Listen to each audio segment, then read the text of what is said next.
उत्तर प्रदेश के बिजनौर में एक बार फिर खाकी के दामन पर दाग लगा है। यहाँ रेप पीड़िता ने यूपी पुलिस के दरोगा पर जांच के नाम पर होटल में बुलाने को रात गुजारने की पेशकश करने का आरोप लगाया। इसके बाद दरोगा को सस्पेंड कर दिया गया है। रेप पीड़िता से चौकी इंचार्ज का फोन पर अश्लील बात करने का ऑडियो सामने आया। चौकी इंचार्ज ने दुष्कर्म पीड़ित महिला के सामने रात गुजारने का प्रस्ताव रख दिया। ऑडियो में महिला से अश्लील बातें भी की।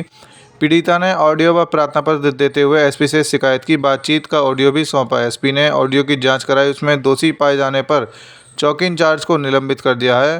दरअसल बिजनौर के हल्दौर थाना क्षेत्र के कस्बा झालू की रहने वाली महिला ने हल्दौर थाने में 12 सितंबर को शोएब के खिलाफ उत्तराखंड के मसूरी में एक होटल में दुष्कर्म करने सहित कई धाराओं में केस दर्ज कराया था। वहीं इस केस की जांच हल्दौर थाने के झालू चौकी के इंचार्ज धर्मेंद्र कुमार गौतम कर रहे हैं। आइए जानते हैं क्या है पूरा मामला। पूछ रहा हूँ आपसे। नहीं नहीं नहीं नहीं नहीं नहीं नहीं है? नहीं, बिल्कुल भी नहीं। मैं आपके हर तरीके से आपका मैं साथ दूंगा, लेकिन मेरी जो कानूनी मजबूरी है उसमें मेरा आप साथ दीजिए। जी सर, बिल्कुल, है ना? बिल्कुल बिल्कुल। कब आ रही हो? मैं सर कल परसों तक आ जाऊंगी, परसों तक। कोई दोस्त लेके आओगी? परसों को? अबे यार, यहाँ झालू में तो देख लो कम से कम। अच्छा, झालू में तो कोई सी दोस्त है ही नहीं मेरी। है? झालू में तो कोई दोस्त ही नहीं है, सबकी शादी हो गई मेरी दोस्तों की। तो शादीशुदा का मना कर देगी? शादीशुदा? अब देखती हूँ। मना कर देगी क्या तुम्हारे कहने से? सर मेरी सारी सब फ्रेंड्स ससुरालों में हैं। और तुम आओ? मैं अपने घर हूँ। अगर दोस्त नहीं ला सकते हो फिर मैं तुम्हें देखूंगा, बस ध्यान रखना। अच्छा, ठीक है सर। मजाक नहीं कर रहा हूँ। ठीक है सर, ठीक है।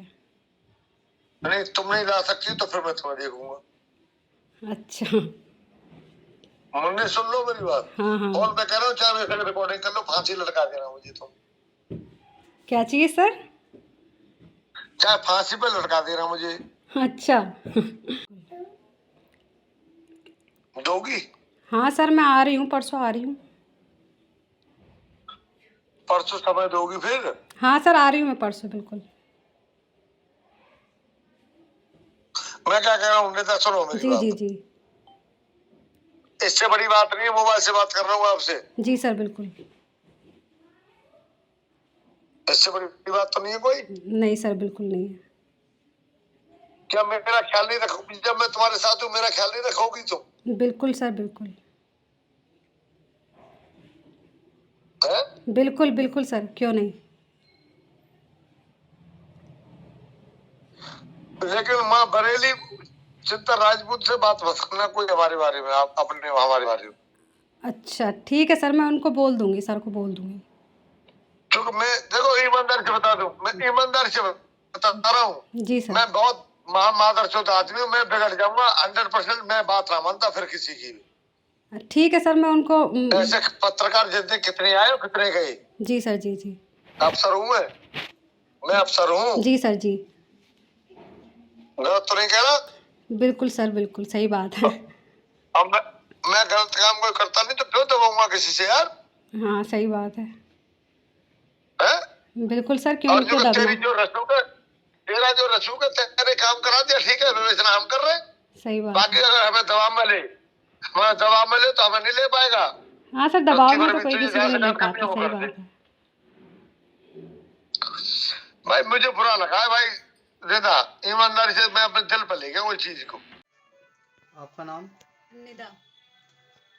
क्या मामला है आपका, क्या दिक्कत वो हुई आपको? आपका क्या नाम है? निदा। आप कहाँ की रहने वाली हैं? मैं झालू मोहल्ला मौलवियान। आपका क्या मामला हुआ? सर मैंने केस किया था अपने हस्बैंड के खिलाफ। उसने मुझसे शादी की थी सुहेब ने, और उसके घर वालों के खिलाफ उन्होंने दहेज मांग की है, और लड़का जब से गायब है। तो जब मैंने केस किया, ये हल्दौर थाने में केस हुआ है, दर्ज हो गया है। और उसके बाद अभी उसकी विवेचना चल रही थी, जिसकी विवेचना कर रहे हैं ये धर्मेंद्र कुमार गौतम एसआई झालू चौकी इंचार्ज जो हैं। वो उसकी विवेचना कर रहे हैं। तो उन्होंने मुझे 16 तारीख को रात को कॉल करके बोला कि तुम सुबह मसूरी चलना है इन्वेस्टिगेशन के लिए, उसमें तुम्हें साथ जाना पड़ेगा। तुम सुबह वहाँ पहुँचो और हम तुम्हें वहाँ देहरादून मिल जाएंगे। उसने बोला तो मैं वहाँ गई। देहरादून 11 बजे पहुँच गई थी। 3 बजे वो आए वहाँ पर और उन्होंने बोला अपने साथ किसी को लेकर आना। तो मैं अपनी फ्रेंड को साथ में लेकर गई थी, प्रियंका को। फिर उसके बाद वो उन गाड़ी में एक महिला कांस्टेबल थी, एक और कांस्टेबल था और दरोगा था वो जो एसआई वो है धर्मेंद्र कुमार। तो उन्होंने अपनी गाड़ी में हम दोनों को बिठा लिया। उसके बाद वो मुझे वहाँ मसूरी लेकर गए। मसूरी में इन्वेस्टिगेशन के लिए जिस होटल में हम रुके थे वहाँ पर उन्होंने इन्वेस्टिगेशन की। तो वहाँ रजिस्टर जो एंट्री थी वो एंट्री उन्होंने देखी, एंट्री उसमें थी। तो उन्होंने उसकी फ़ोटोकॉपी कराई, उसके जो वहाँ का मैनेजर था जो वहाँ पर था उसके साइन करा के उन्होंने उस पर उसकी मोहर लगवा करके वो वहाँ से सारे प्रूफ ले लिए कि यहाँ पे ठीक है रुके थे। उसके बाद वो वहाँ पर मुझे बोलते हैं कि तुम अपनी फ्रेंड से पूछ लो ये रात में यहाँ रुक जाएगी क्या। मैंने उनसे पूछा सर क्यों रुकना है, कि कल दिल्ली भी चलना है, थोड़ा पिकनिक भी हो जाएगा तो यहीं रुक जाते हैं। तुम मेरे साथ रूम में रुक जाना और तुम्हारी फ्रेंड जो दूसरा कांस्टेबल है उसके साथ रुक जाएगी। तो मैंने उनको बोला सर मैं अगर ऐसी लड़की होती तो मैं केस ही नहीं करती। जब उन्होंने ये चीज़ सुनी तो कहने लगे फिर कल दिल्ली दिल्ली भी चलना है ना, तो आज तो रुकना ही पड़ेगा इधर कहीं, तो फिर किसी फ्रेंड का इंतज़ाम करा के दो, किसी को बुला के दो। तो मैंने उनसे वहाँ मना कर दिया। उसके बाद वो वहाँ मसूरी से देहरादून आए। देहरादून में दिलाराम चौक पे मेरी फ्रेंड उतर गई, उसका घर वहीं था, वहीं रह रही थी वो। उसके बाद वो घंटा घर रुके चाय पीने के लिए। तो जो महिला कांस्टेबल थी और जो एक और कांस्टेबल थे सुजीत तोमर करके, हम चाय पीने के लिए घंटा घर में जो टी पॉइंट है वहाँ पर बैठे। और जो दरोगा थे उन्होंने गाड़ी में बैठ के ड्रिंक की। वो बॉटल लेके आए हुए थे अपनी। वो ड्रिंक करने के बाद वो वापस गाड़ी से उतरे। फिर वापस मुझे हाथ मेरे बार बार कंधे पे हाथ रख रहे थे, बार बार टच कर रहे थे, एक साइड में लेके गए। तो बोलने लगे मेरे हाथ में केस है और जो मेन धारा है 376 और 313 ये तो मैं हटा ही दूंगा। या तो तुम ऐसा करो, या तो अपनी किसी फ्रेंड को लेकर आओ और या फिर दिल्ली में तो तुम्हें इंतजाम करना ही पड़ेगा। और या फिर तुम्हें मेरे अगर फ्रेंड नहीं लाओगी तो जब मैं तुम्हें बुलाऊंगा जब तुम्हें मेरे पास आना पड़ेगा। सर क्यों आना पड़ेगा, कि इतना तो हम तुम्हें करना ही पड़ेगा, हम तुम्हारी इतनी वो कर रहे हैं, इतने ध्यान तुम्हारा रख रहे हैं, तुम्हें भी तो हमारा ध्यान रखना पड़ेगा। और बाकी धाराएं वाराएं तो फिर वो सब मेरे ही हाथ में है, बाकी कुछ होगा नहीं। उसके बाद मैंने उनसे ये कह के मना कर दिया कि मैं मेरी तबीयत ठीक नहीं है। तो मैं उनके साथ वापस यहाँ नहीं आई। यहाँ लाने के लिए साथ में बोल रहे थे कि साथ ही चलो घर पे, क्योंकि कल फिर दिल्ली जाना है। तो मैंने उनसे ये बोला कि मेरी तबीयत ठीक नहीं हो रही, मैं अपने चाचा के घर रुकूंगी। तो मैं कल आऊँगी, कल या परसों आऊँगी। उनको ये बोला, मैं अपने चाचा के घर गई। जैसे ही चाचा के घर गई उनकी व्हाट्सएप पे कॉल आई मेरे पास कि तुम पहुँच गई और तुम्हारे पास में कौन कौन है। तो मैंने बोला मेरी चाचा की बेटी है और मेरी चाची खाना बना रही है। अच्छा रिकॉर्डिंग तो नहीं कर रही हो। मैंने बोला सर इस पे व्हाट्सएप पे रिकॉर्डिंग कैसे होगी, मेरे चाचा पास में थे। तो मैंने अपने चाचा को बोला चाचा इस पे रिकॉर्ड कर लो ये कॉल अपने फ़ोन से। तो उन्होंने वीडियो बनाई है, उस कॉल पे रिकॉर्ड की है। तो उसमें भी वो वही चीज़ बोल रहे हैं कि झालू में अपनी कोई फ्रेंड लेके आओ अपने साथ। तो मैंने उनको बोला सर मेरी झालू में कोई फ्रेंड नहीं है, मेरी सारी फ्रेंड्स की शादी हो गई है और सब अपनी अपनी ससुराल में हैं। तो सब ससुराल में, तुम कहाँ हो। मैंने बोला मैं अपने घर हूँ। तो फिर वो तो फिर तुम्हें आना पड़ेगा, अगर फ्रेंड नहीं आएगी तो तुम्हें आना पड़ेगा मेरे पास जब भी मैं बुलाऊंगा। तो आप झालू में आके टाइम दो मुझे। आपकी शादी कहाँ हुई थी? दिल्ली में। कब हुई थी? कितने मेरी 9 सितंबर 2022। जब विवाद कब से है शादी के? ये और नवंबर दिसंबर से है, दिसंबर से ये चीज़ें चल रही हैं। शादी के कुछ समय बाद से ही? हाँ, शादी के कुछ समय के बाद से सब चीज़ें चल रही हैं। और यहाँ पर फिर रिपोर्ट नहीं हो पाई थी मेरी।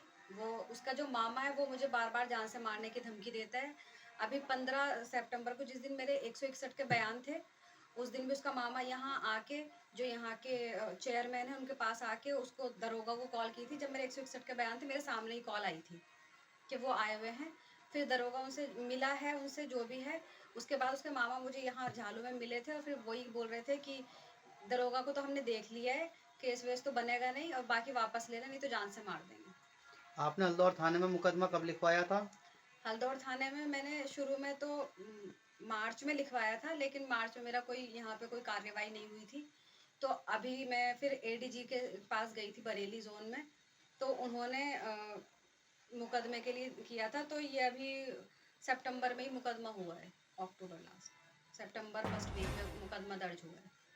आपका हस्बैंड का क्या नाम है? सुहेब अहमद। वो जो आप मारने की धमकी दे रहे हैं उनका क्या, मामा का क्या नाम है? अवेश इकबाल। वो कहाँ के रहने वाले हैं? वो है तो नेहटोर के रहने वाले, रहते दिल्ली में। उन्हीं के पास ही? जी मामा उन्हीं के हैं वह? जी जी। 12 सितंबर 2023 को एक महिला ने हल्दौर थाने पर अपने ससुरालजनों के विरुद्ध दुष्कर्म, दहेज उत्पीड़न आदि धाराओं के अंतर्गत एफआईआर दर्ज कराई थी। इसकी विवेचना उप निरीक्षक धर्मेंद्र गौतम द्वारा की जा रही थी। कल इस महिला ने जनसुनवाई के दौरान मेरे सामने उपस्थित होकर एक प्रार्थना पत्र दिया था, जिसमें उन्होंने उप निरीक्षक धर्मेंद्र गौतम के विरुद्ध आरोप लगाए थे तथा एक ऑडियो रिकॉर्डिंग उपलब्ध कराई थी। ऑडियो रिकॉर्डिंग की जांच कल मेरे द्वारा एक महिला उप निरीक्षक से कराई गई। ऑडियो रिकॉर्डिंग में उप निरीक्षक धर्मेंद्र गौतम द्वारा अमर्यादित बातें कही गई हैं। इन बातों का तत्काल संज्ञान लेते हुए उप निरीक्षक धर्मेंद्र गौतम को मेरे द्वारा निलंबित किया गया है तथा इनके विरुद्ध आंतरिक संप्रेक्षण प्रकोष्ठ को जांच सौंपी गई है। जांच उपरांत इनके विरुद्ध नियमानुसार वैधानिक कार्रवाई की जाएगी।